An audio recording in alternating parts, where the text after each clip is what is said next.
There is a photograph that does not exist, but should, and once you have imagined it, you will never quite lose it. In the photograph, a man is sitting on a folding stool in the shade of an acacia tree, sharpening a stick, while 4 or 5 other people nearby ignore him with the particular thoroughness of people who have known each other their entire lives. He is not important. No one at that fire is important, in the sense we now attach to the word, because importance of that sort has not yet been invented.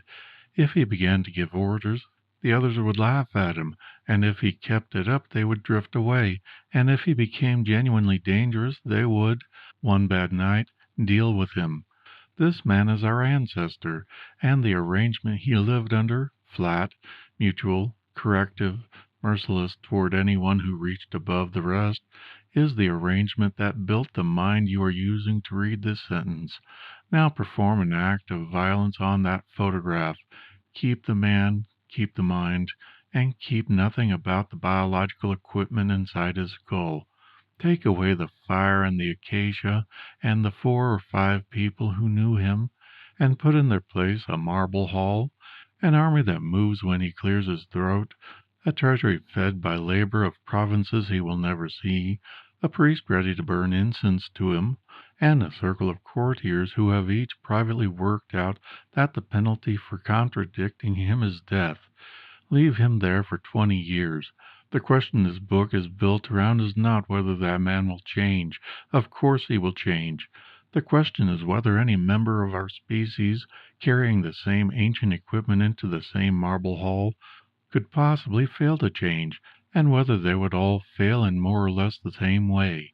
The historical record answers with a regularity that ought to disturb us more than it does.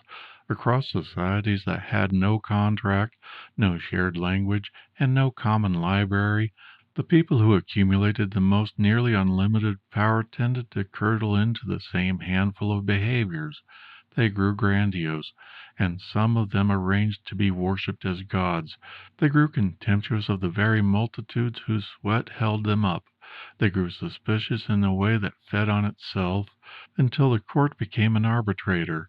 Their appetites, freed from every restraint, did not settle at some comfortable plateau, but kept climbing, chasing a thrill that receded as fast as they pursued it, and they lost, progressively and visibly, their grip on how other human beings actually experienced the world.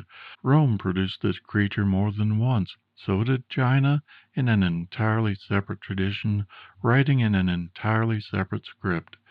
So did the Ottoman palace and the courts of the Mughals, and, in a modern dress that fooled no one for long, the sealed inner circles of the 20th century's dictators. The thing repeats. The repetition is the mystery, and the mystery is what we are here to solve. The 2 usual solutions are both unsatisfying, and it is worth saying why before offering a third. The first solution is that history simply threw up a run of bad men, and that the pattern is an illusion manufactured by chronicles who liked a colorful obituary. Call this the theory of accident. It cannot survive the geography. A run of bad luck does not arrange to recur independently on 3 continents in traditions that never read one another's books. The second solution is that power is a magnet, drawing the cruel and the deluded toward thrones the way a wound draws flies, so that the throne merely displays a pathology it did not create. Call this the theory of the magnet.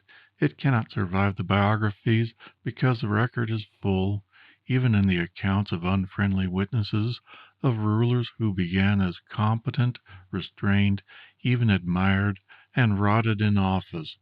Nor can the magnet explain why the rot follows a script.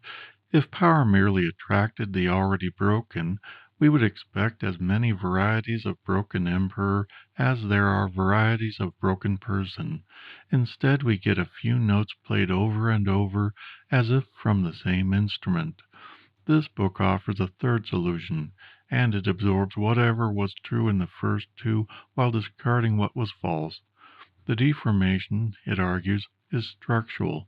It is not an accident that recurs by chance, nor a character that arrives pre-broken, but the predictable behavior of a particular kind of system when a particular kind of support is removed.